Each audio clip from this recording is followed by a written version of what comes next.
Hey all, Bree from the No Guilt Mom podcast, and I have got a gift for you this holiday season. If you love the No Guilt Mom podcast, and I mean love the No Guilt Mom podcast, then tell us about it. Leave us a review, and you can be entered to win a No Guilt Mom gift card. All you have to do is leave a review, take a screenshot, and then simply go to noguiltmom.com/review to enter our giveaway for a free No Guilt Mom gift card, simply for telling us what you think about the podcast. It is amazing. But don't delay. Get right on this, as we're going to be giving away that No Guilt Mom gift card on December 21st. So get right on over and visit noguiltmom.com/review. Welcome to the No Guilt Mom podcast. I am your host, Joanne Crone, and I'm joined here with my fantabulous co-host, Bree Tucker. Well, hello, everybody. How you doing? Oh my gosh. So guys, we just finished this interview with Dr. Michele Borba. We finished 10 minutes ago, and I think we're at such a high. Oh my goodness. We're at such a high. Oh, everything. I just kept going, yes.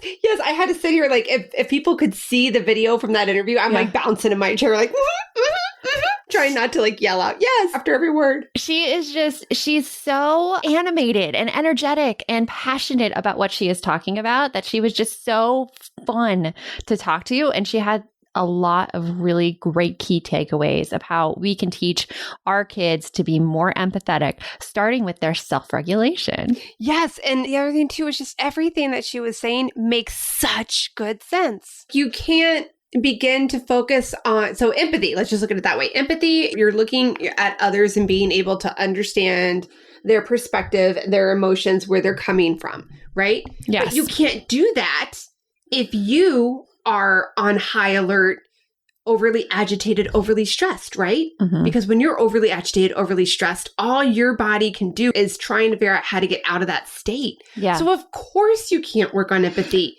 if you don't have good self-regulation. Right. Of course. It was mind-blowing.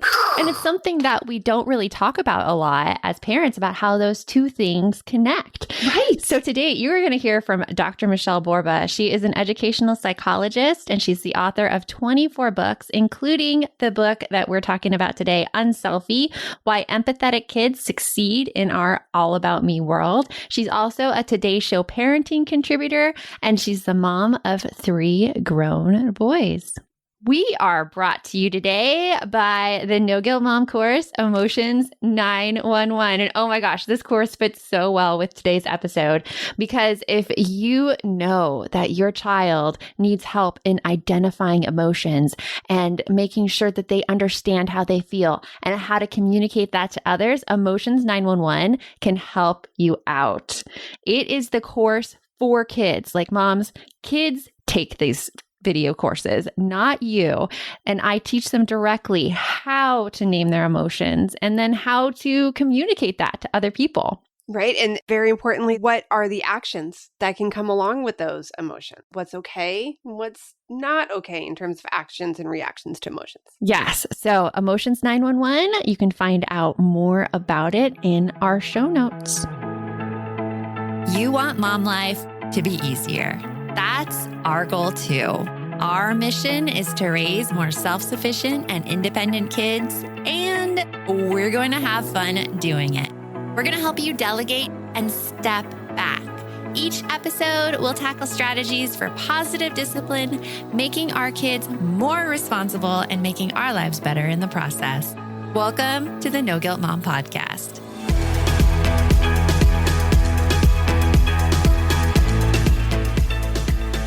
You've done so much, but in a 30, 60-second nutshell, tell us a little bit about yourself and what you've done.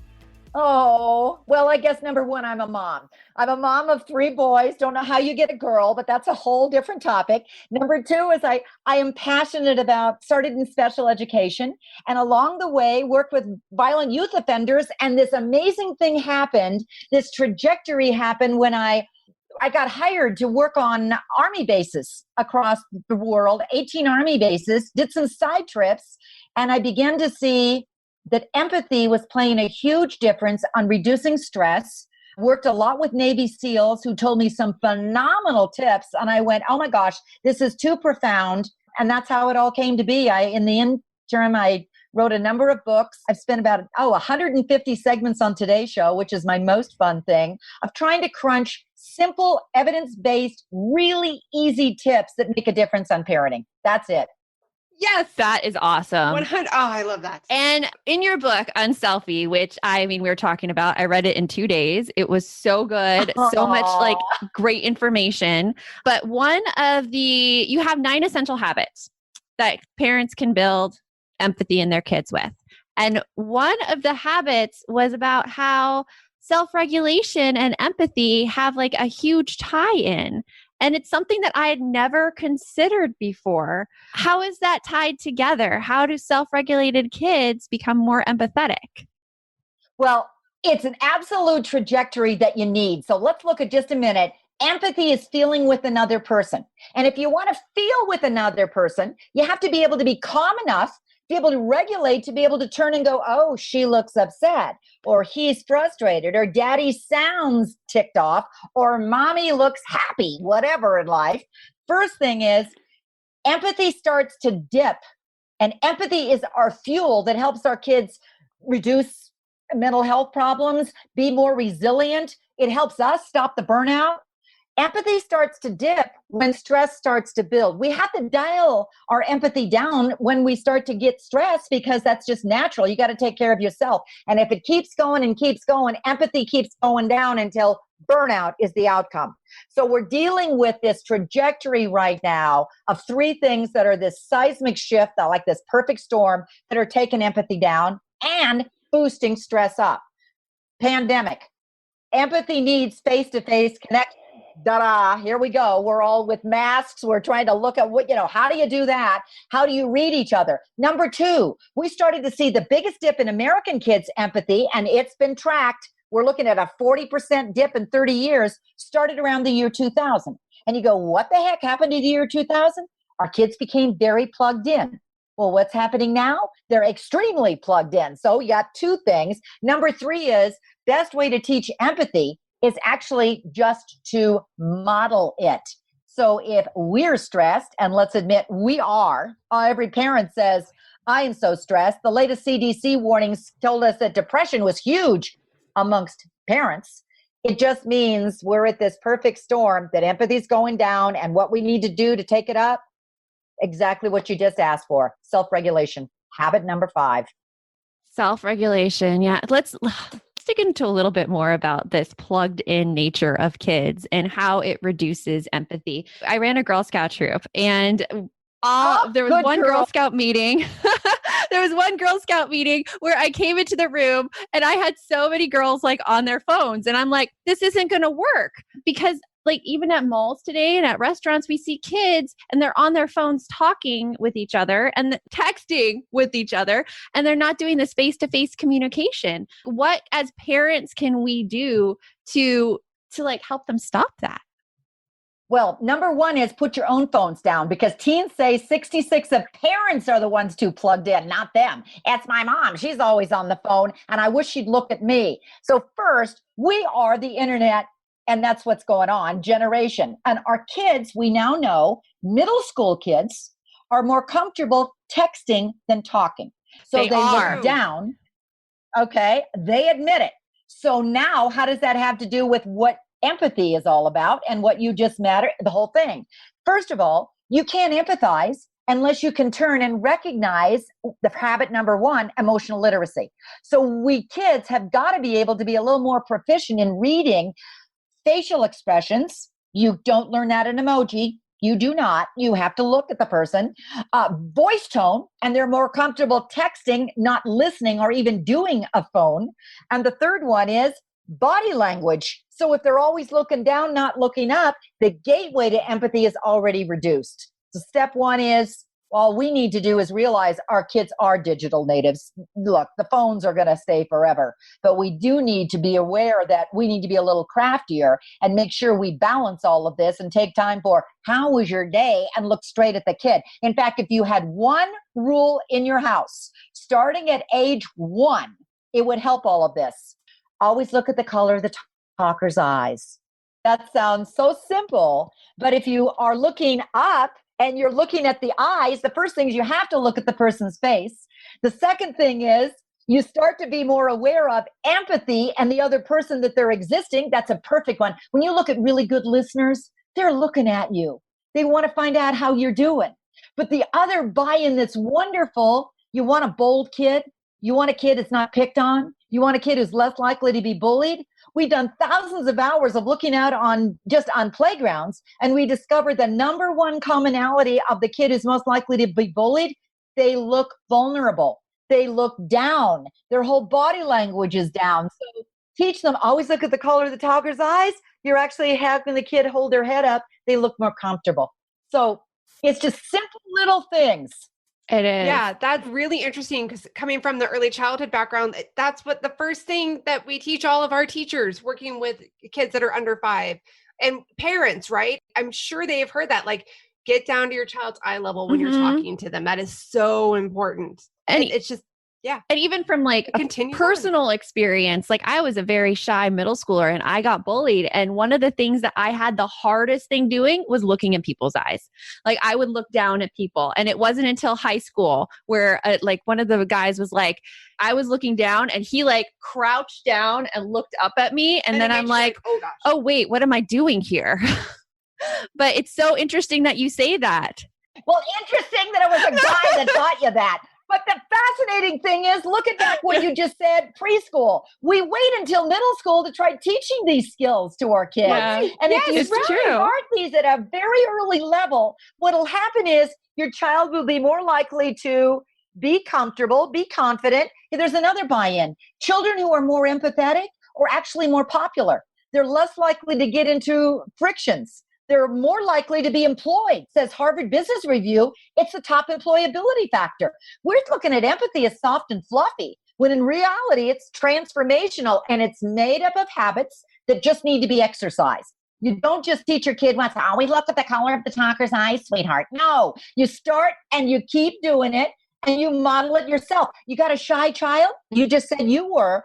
As a teacher, a lot of my kids go, I can't do that, Mrs. Borba. Okay, then don't look at the color of the talker's eyes. Just look right here at the bridge of the kid's nose. He'll never know the difference. Okay, I can do that. Some kids on the spectrum, they have a very tough time. They look here or at the shoulder and not up.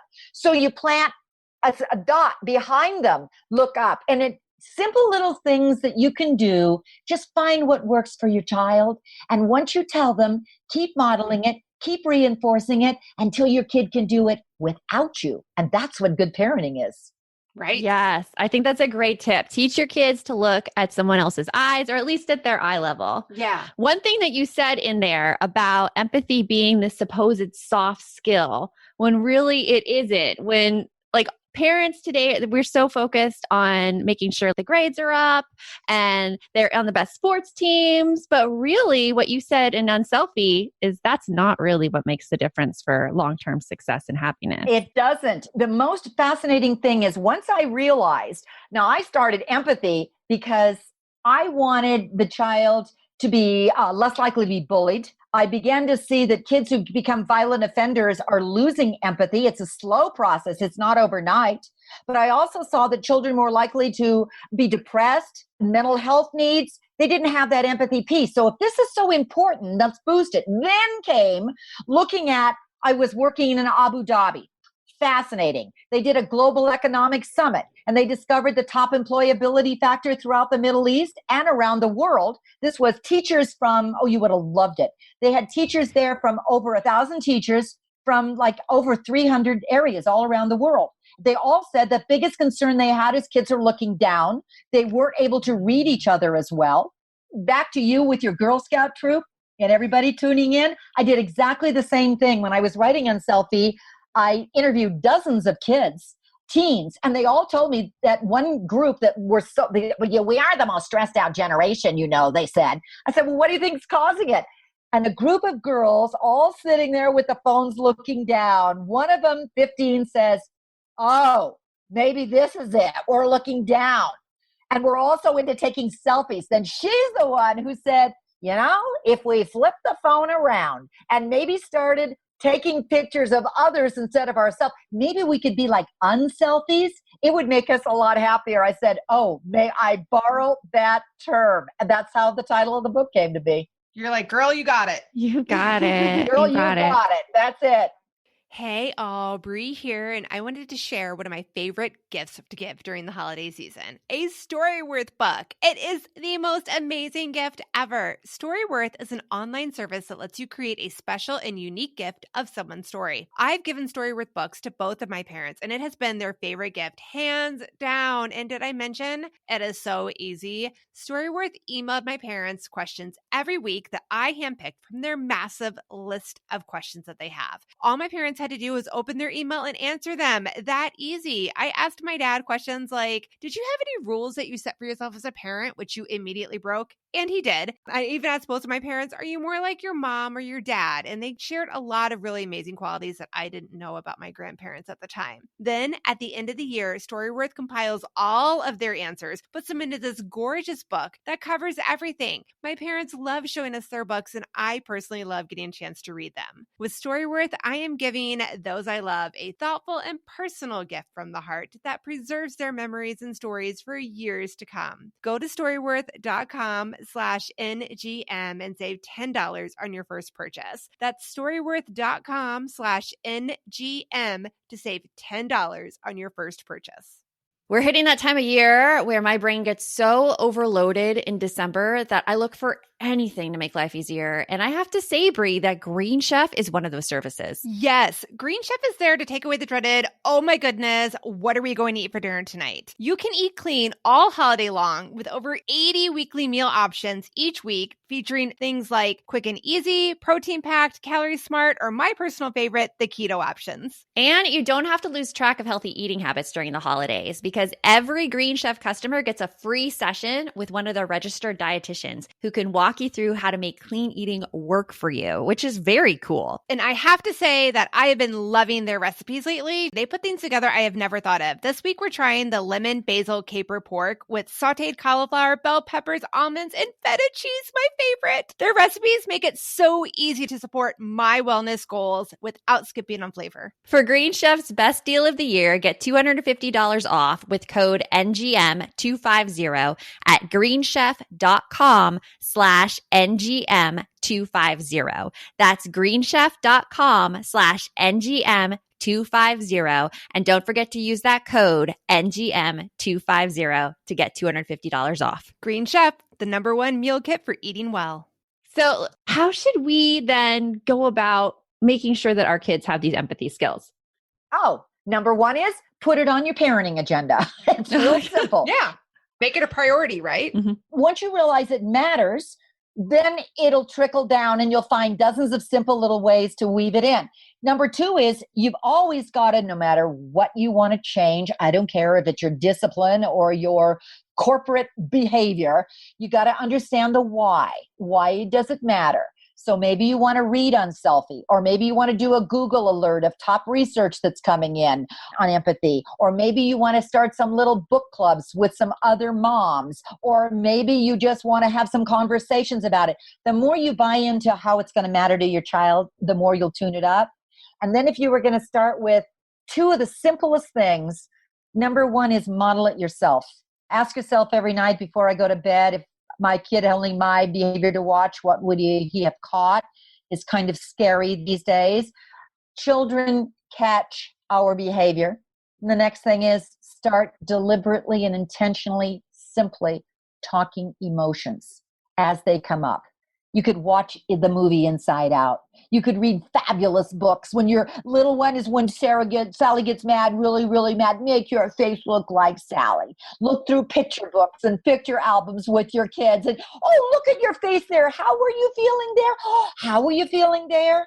Why? Because at age 2, we already talk feelings to our daughters more than we do to our sons.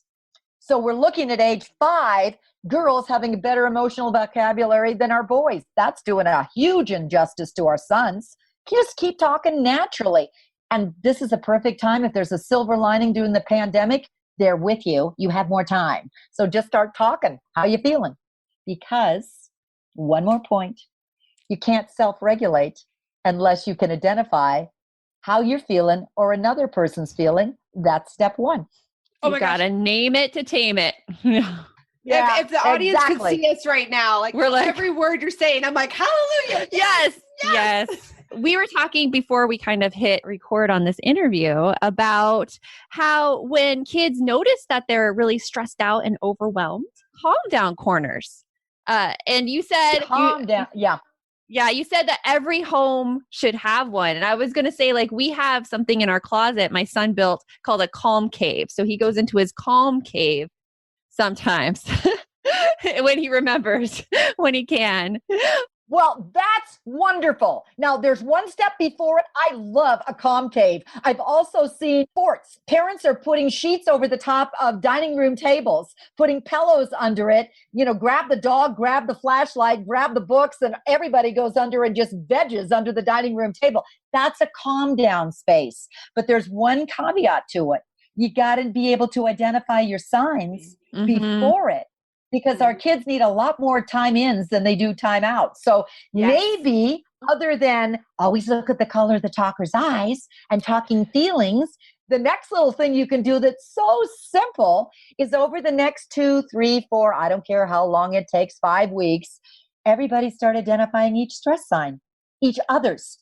Because kids are so much better than identifying ours than theirs. You know, Right. Oh, that's a good idea. You do that weird thing with your eyes every time you start to get mad. My kids would always tell me are you that. in my house? Are you in my house with my daughter? Like she constantly will say things like, Mom, you're stressed. And I'm like, no, I'm not. Yes, you are. You've got that tone. You've done that with your lips. And I'm like, okay, this has nothing to do with that. That's my only thing with us is that she always thinks it has to do with her. But you're right. She 100%, she picks it out on me all the time before I even realize sometimes that I'm stressed. That's a gold mine. If we flip it, and we say, wow, thank you for telling me. Now let's figure out what yours are. And because there's a really cool thing with little kids, special ed, what I used to do is write the word anger on a chart paper. And I say, everybody's got signs. You don't immediately get angry. It's slowly you build up. So we're going to look at what the heck our anger signs look like or our stress signs, because some kids hold them in. And it could be that your feet start to move. Look at your feet. They're starting to go like that. Or look at your hands. They're starting to make into a fist. Or, oh my gosh, you're rocking back and forth and twirling your hair. Oh, one little guy go, I can feel it. I can feel it. What can you feel? My cheeks are starting to get flushed. Or I can feel the blood rush in. Those are wonderful stress signs. You don't have them all. It's so interesting that you talk about stress signs because I don't think as adults, many of us know our own stress signs. We end up not being able to self-regulate ourselves, which then leads to the blow-ups and like the temper. My daughter can sometimes identify it before I even realize that I'm that. For all the parents out there who are getting really frustrated and they want to stop yelling at their kids, they're obviously getting pushed over and not identifying their own stress signs. So what advice would you give them to start self-regulating themselves? Okay, number one is you got to realize that over the next couple of weeks, you have your own unique stress signs. Everybody is edgy right now. We're over the top and we don't have that reserve because we're gone with it. So that means we're going to get a little more yelly, a little more edgy, a little more in people's face, and that's going to ruin our whole relationships with our kids. Step one, you prioritize it. You start to first maybe go to chapter 5 on Selfie, or just do a quick little Google search of what are common stress signs so you can be aware of them. It could be, for instance, that rapid rush, you start to feel it coming up. You start to feel your breathing go a little quicker. It could be a flush where you can't focus quite as well, or you notice that your daughter noticed it, your tone in your voice goes a little more. Your face starts to get a little more stressed, or many times I see kids go like this. Our biggest mistake with our kids is we wait until the exorcism to tell the kid to calm down. But it's a slow buildup. It's like, I love that. Calm down. I see that all the time in Walmart around Christmas time. The kid's having a meltdown that he didn't get the toy, and the parents yelling, calm down. I want to say, it's a little late. But you have this wonderful ability to know what those stress signs are. Our big thing also we've got to do is dignify it. So it's not disciplining the kid, but being able to say, let's just everybody help each other. Because if we can, it's going to be a gold mine. Let's go to the Navy SEALs for a minute. And why this is going to help you. These are the most elite forces. I want to know what the Navy world. SEALs do. I want to know. Yeah. I was on these Army bases and the commanders, because I was working with the counselors on helping the kids, and they said, you got to go talk to the Navy SEALs. I said, okay, what the heck are you guys doing differently? They said, we're being trained differently. So we stay calmer, and we have to stay calm to be cognitive in the most difficult scenarios you can imagine. And they said the first thing we do is identify our own unique stress signs. We figure out each other's, we point them out, and the moment we start to feel that stress sign, because it's also the moment of when it happens. We don't get stressed all the time, but a really cool thing you can also do is take a little calendar and pattern out when's your edginess. When is it the most severe? I will tell you it's 5 o'clock. That's my witching hour. It's because I got to start dinner. And I said, get out of the house. But for some kids, it may be 10 o'clock when the Zoom comes in. Maybe it's 8 o'clock when the alarm clock goes off. Pattern and just figure out your kids, where they're angriest or edgy, and what you'll then be able to do is immediately say, I got to calm down, because that's the next thing the Navy SEALs do. They take a couple of weeks identifying their signs. They point them out to each other. Then the moment they start to feel it, they come up with a phrase to tell themselves, calm down. I looked at them and they said, I know that sounds soft and fluffy, but it's really critical. It could be, I got this, or I got to stay cool, or I can get through it. In fact, another thing you can do is after you identify your stress signs to your kids, start verbalizing a calm down mantra in your own house. We got this. I can cool down, or I got to stay cool. Not all of them, just one. And then after they know it, they can go to the calm down corner, not a Navy SEAL, but us, go to the calm down corner and start figuring out what do you want to put in it to keep yourself calm. You know, what I'm loving is hearing you talk about all these. And again, with my background in early childhood, these are all things that I remember doing with my kids when they were under 5, maybe all the way up to like 6 or 7. And then, like you just mentioned, I think I just kind of let it go. I was like, okay, I did my piece. They learned it. And then now flash forward, I have a 12 and a 13-year-old, and they're not really utilizing those things. And you know why? I didn't keep doing it. We didn't keep sharing it. We didn't keep practicing it. That is, I think, if we were to look at what is the number one parenting mistake, it's not repeating what works enough. Because in the end, you want, particularly for your age kids, you want your 12 and 13-year-old, for heaven's sakes, to learn a coping skill, because you've only got a little bit, sorry, Mom, a little bit of a shelf life, for pretty soon they're going to be gone. And this is the moment to figure out what works for the kid. Now, here's part number 3 along the way. What works for the kid, and what do you put in the calm down corner? Not just pillows, but start brainstorming with kids. What helps you calm down? Or ask them, what do you think helps me calm down? In just a little ideas, teens say music. Not all kids, but some kids. So you make sure that they load on their, I don't care what it is, on their phone or their iPad, soothing music. I asked one girl, she was 15, and I said, what kind of music do you like? She said, this is the best compliment I ever got. She goes, music from your era, because you guys have less beats than ours, and so it's a lot more calming. I went, oh, hallelujah, I got something. She said, yeah, but I put down 3 different kinds of things on my music. One, I went really, really soothing stuff that helps me. It took me a long time to figure out what soothing music is, but I go to that. Sometimes a little more upbeat music when I just got to keep going. And when I do something that really works and I say, oh my gosh, I couldn't believe I got through it, I always go to one song. And I said, okay, what's your one song? She says, Elton John, I'm Still Standing. I crank it up full volume and I'm going, hey, how cool is that? So music is one thing. Don't you love that? But that's cool. She's figured out what works for her, and that's her go-to. For some kids, when I was looking at resilient theory, some kids, it's books. So maybe it's a stack of books. For some little kids, it's bubble blowers. Blow the bubble. That's a meanie. How slow can you blow the bubble? So, no, not too fast. because you want the kid to do slow, deep breathing to blow the bubbles away, or glitter jars. It makes no difference, but start stocking it up. Then watch what your kid goes to, because they'll go to the same thing every single time, and that's the gold mine. That's awesome. It's funny because when I first met Bree 6 years ago, oh my gosh, the first thing she gave me was a glitter jar for my kids. I was like, oh, memories. Yeah, but that's so cool, because I think that the other thing is the first time you put it there, I learned this from a couple of teens. I'm telling you, if you want to know something, ask a teen.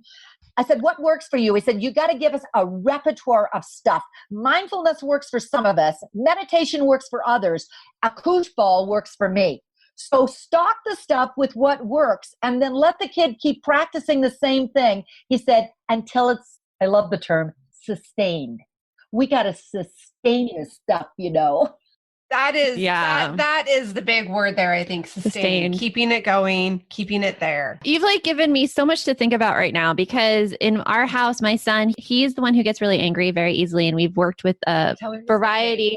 Oh, he is Fire Kitty, because when he's angry, he's like a kitty. There's a meme. There's like a kitty on fire. But when he is done with his emotions, he will come back with like the biggest eyes, and he'll be like, I'm so sorry. And he'll be able to tell you exactly why he was upset and what emotions he had and what he'll do better next time. But what I've been working with him with is not getting him to the point of Fire Kitty.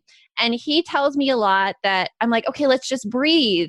And he says, breathing doesn't work for me. And so now I'm thinking, well, maybe it doesn't work for him. And I need to start putting those extra things like music and like tactile stuff. Wow, he's going to get some interesting things to try out in his calming. Now, just a second. I want to put pause a minute here.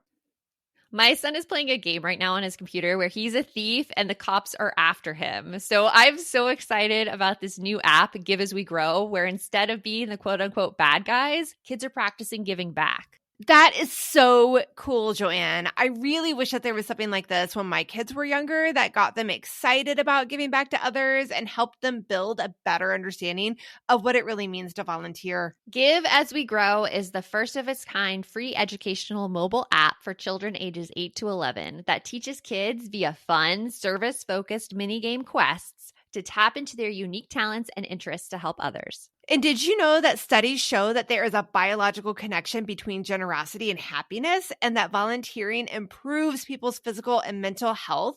I mean, kids who volunteer typically do better in school and are less likely to engage in risky behaviors. And that is something that I think we all want for our kids. Ready to spark a new movement in generosity? Find and download Give As We Grow for free in the App Store for Android and iOS. And for resources for the whole family, visit giveaswegrow.org.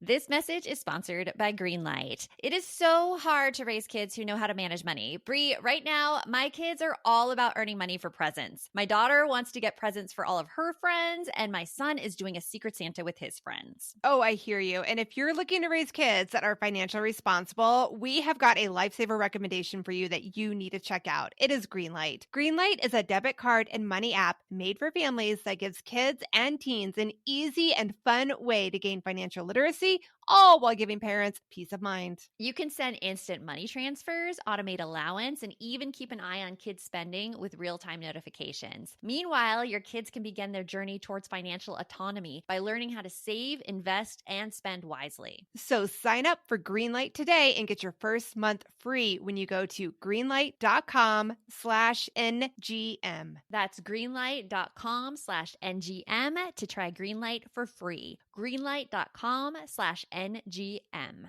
Okay. And take a moment to Bree. I want you to turn and pat her on the back. Because Joanne, you're doing something. Oh my God. How many parents forget first of all, he feels safe enough to tell you what level he's at. Second of all, he's got this wonderful term, Fire Kitty. I'm getting to Fire Kitty. Because what we can also do is come up with terms with kids. It doesn't make any difference what your terms are. Are you feeling like a cloud? I could go to sleep. I'm so peaceful. Are you feeling kind of like a volcano ready to erupt? Or what's the term in between? Some kids, they're too embarrassed to say the term out loud. So you come up with a hand signal. And it's nothing more than I'm a 0 or I'm a 5.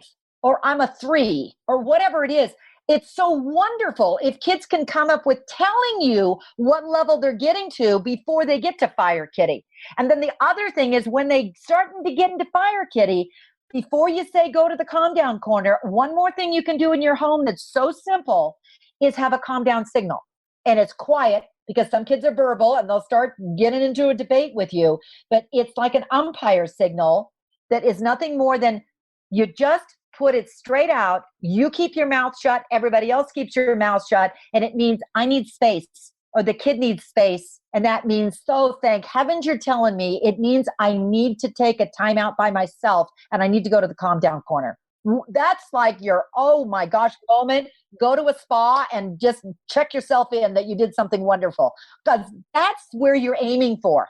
I love that because one of the things my son tells me is that he thinks he tells specifically his sister that he's upset in the moment, but she doesn't get the signal. And so then he like goes into fire kitty mode. But having a strong signal, I think will really help him. We're going to try that.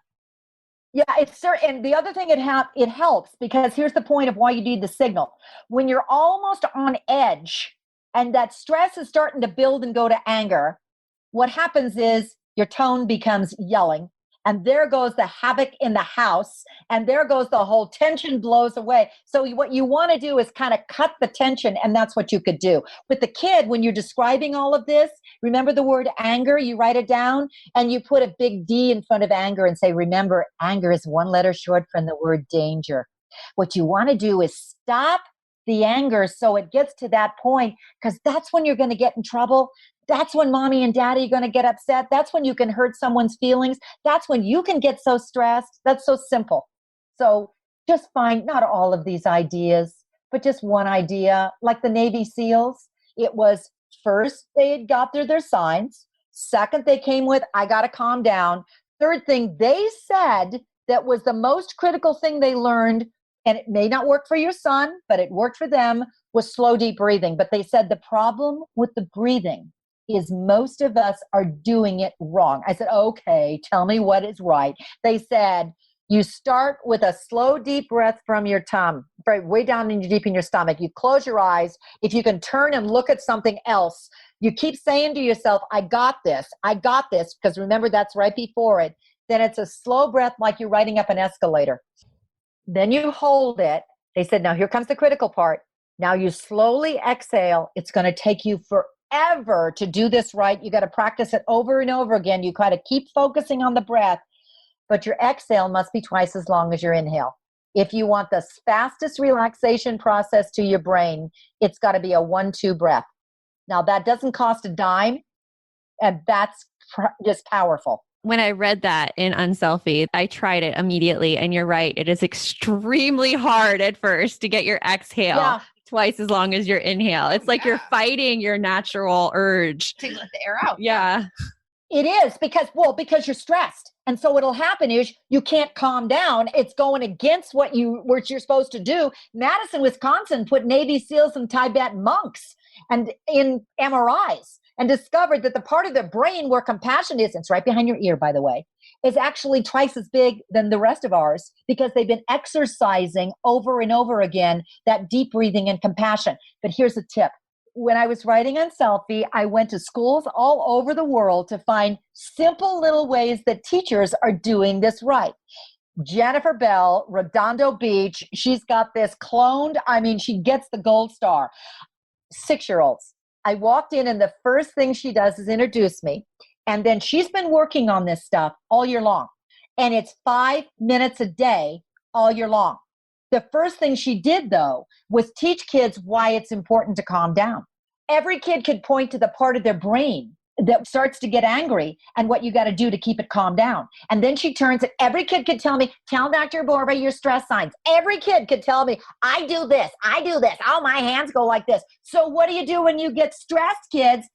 Every child turns and looks at me and says, you just breathe. And then she says, now go show Dr. Borba you just breathe. They run to the floor. Now here's part 2. Each one of them grabs a beanbag. She's got this basket of beanbags of froggies and turtles and, bunnies. Each one grabs one.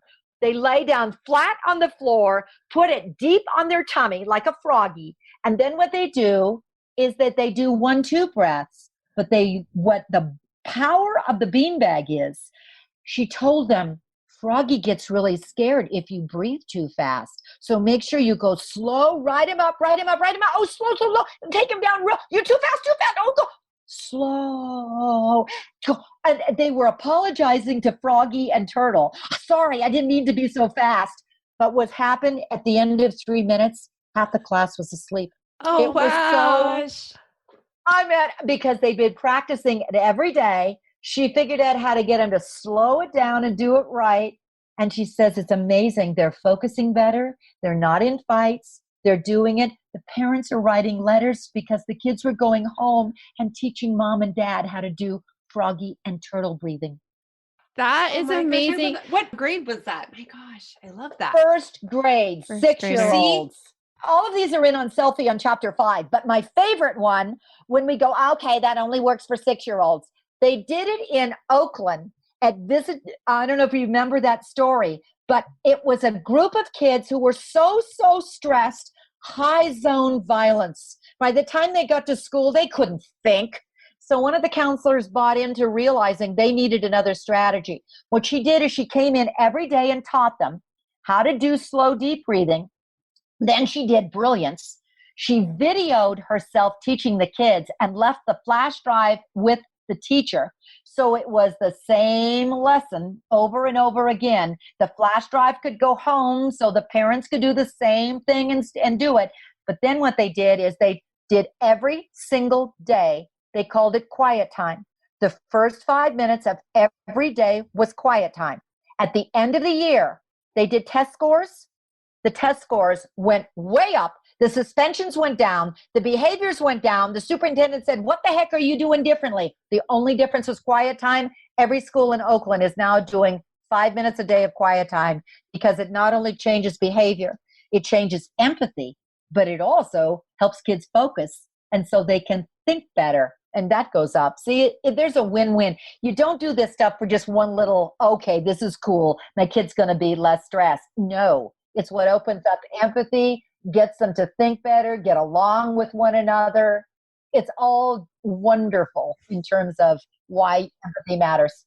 Yeah. Do you ever think that we could have such a different world if everyone was taught these skills and how to manage their Wonderful emotions and their anger? It would be amazing. And it's such a simple thing, I know it makes a different world in schools because I have seen that when you do empathy building in a school and the activities and the 9 habits in it, it's unbelievable because it creates what every child is longing for, a safe, inclusive kind of a place where I can go. Kids are going to appreciate and like me because every kid wants to feel safe, belong, and accepted. And that's what empathy does. I also was in Tibet, and I've never seen anything more brilliant in my life when I'm sitting there watching an entire country, the older population anyway, who's been practicing this over and over again, and they do compassion meditation, and there's such peace there. So it's one of the reasons why we have got to rethink what we're doing because we're getting stressed out. It is impacting how we're raising our children. We are now looking at a huge, just from March, the most horrific rise in depression and suicidal behavior patterns in our children. And what are we going to do? We got to push pause and go, it isn't just about grades, folks. It's about how we're raising our kids from the inside out. And that is what has been kind of obliterated. I think we're not raising a whole kid anymore. It's all about what you get as opposed to what kind of thing did you try.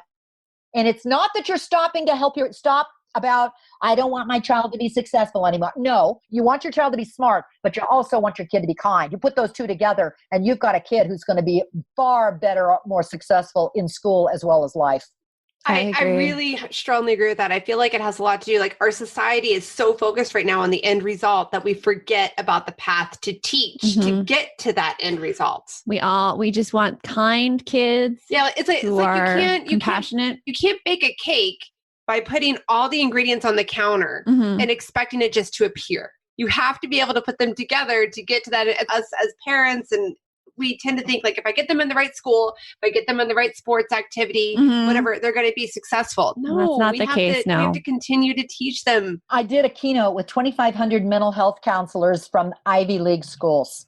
And it was the most depressing keynote I've ever done, because I asked them, what are you seeing in the kids that are coming in? Now, this was prior to COVID. This was like last year. And they said, something has really changed in the kids. They're extremely smart, but they're empty. Empty. Now, that's hurtful. Now you look at Richard Caddison. Richard Caddison wrote a book. He's the director of medical health for kids and director of Harvard. The number one time when our children are most likely to drop out of school, end of freshman year, first semester of college.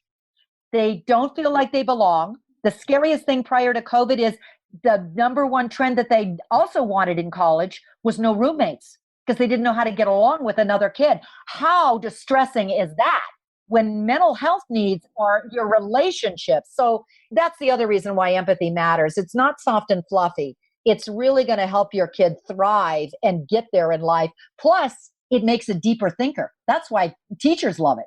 This kid's thinking deeper. It's gritty. It is. Gritty. It's gritty. We have so enjoyed getting to chat with you. And I really think that Unselfie should be on every parent's reading list, because the stuff in there, it's so important.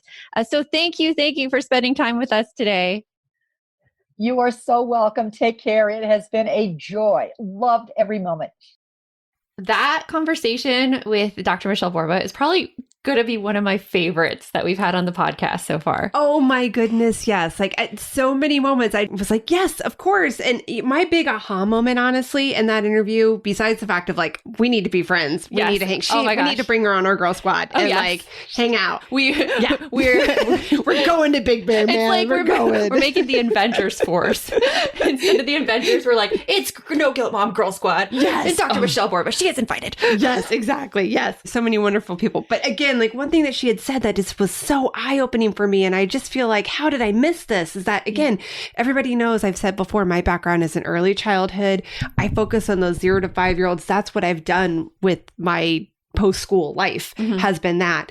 And there were so many skills and techniques that she's talking about that I used with my kids up until about first grade. And then I remember kind of weaning off because I'm like, okay, I've shown them how to do it. They're birds, they can fly. Yeah. And then I've never revisited it. And now we're at 12 and 13. And quite honestly, I'm sitting here going, why are my kids struggling with some things? And it's like, of course, sustainability. I need to revisit these skills again because we started them, we did them, we practice them all the time, and then we don't practice them anymore. I think that's common though, because as parents, we're like really primed for those 0 to 5-year-old years. And we're told multiple times like, oh, here's what you need to do. And you need 90%. To teach emotions to them. And you need to do this with them. And there's all of that like social emotional learning put into preschool. But then they hit elementary school and all of a sudden it becomes, what age are they reading by? How can they do math? What are they like doing after school? And it's just, the focus shifts. Whereas we would be better serving our kids if we continued that empathy learning and social emotional training and teaching them how to calm down versus having this really high emphasis on academic achievement.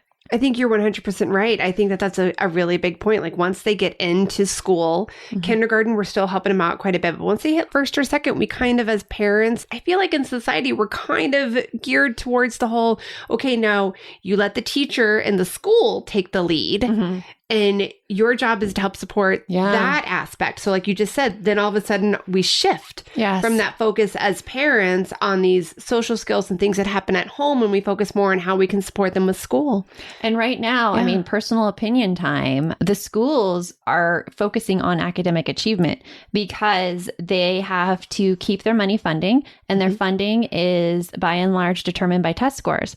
It's really hard for schools to make the right decision right now in terms of social emotional learning. Many teachers in the classroom are continuing with teaching kids how to calm down and how their brain works. But that's a rarity because teachers are not trained to do that. Well, and they also only have so much time and so many resources with so many kids in the classroom. Right. So there is a lot that needs to happen, but hopefully you picked up some things that you can use right away, and let us know what you're doing. Always, we're always available. hello@noguiltmom.com. Email us. And if you have not yet subscribed to the No Guilt Mom podcast, hit that subscribe button and leave us a review. We love reading the reviews right now. And Bree's going through her phone right now because we really do want to read a review on air. Okay. All right. So this one is All Moms Need to Hear This. I'm loving this podcast. I have a 9 and 4-year-old daughter. It's so reassuring to hear that other moms have the same struggles as me. Thanks for being real and for all the advice and practical tips, and for the reminder to take care of me. If you're a mom, you don't need to do it all, but take some time for yourself because you definitely need to listen to this. Thank you. That one's from Ruth Hutchins. So shout out to Ruth Hutchins. Thank you so much for leaving us a review. Such a big virtual hug. I love Such those a big hugs. virtual hug. So remember, the best mom is a happy mom. Take care of you, and we will see you next time. Thanks for stopping by.